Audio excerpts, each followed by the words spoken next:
Hi, this is Laura Portales Diaz, the author of Human Resource Management, and I'd like to talk with you a little bit about the how would you handle this situation in Chapter 8.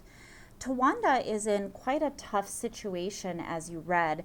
Casey is one of the best employees and generates a lot of revenue, but unfortunately he is behind on some of the training that was required for him to take.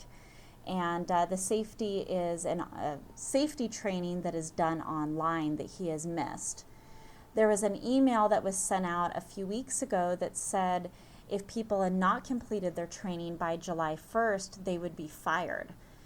When Towanda approached Casey, he said that he really didn't need the training and kind of blew it off.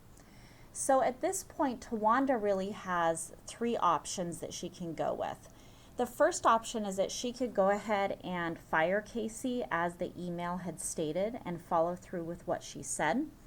The second thing is that she could just ignore it and knowing that he's a really great employee, just kind of pretend like he took the training and sort of forget about it.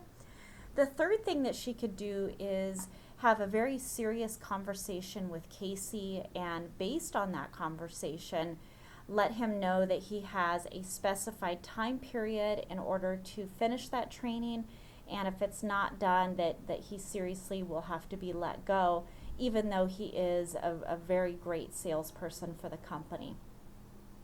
The challenge that we face in human resources really has to do with fairness, and if Towanda does take option 3, where she talks with Casey and extends the deadline for him, the right thing to do would be to extend the deadline for everyone else as well.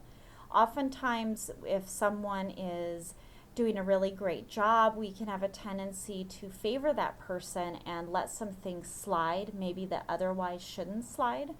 And this really creates a poor work environment for the other employees who are doing what is asked of them.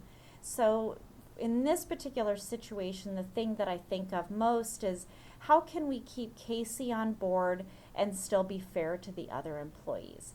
So if it were me, I would recommend to Towanda to go ahead and have that very serious discussion with Casey, be very firm about it, and also send an email to the other employees offering them the extension as well. I think this is the best way to go for Towanda that benefits the company, benefits Casey, and also the other employees as well.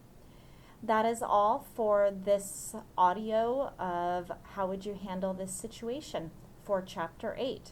Again, this is Laura Portales Diaz, and I hope you enjoy the chapter.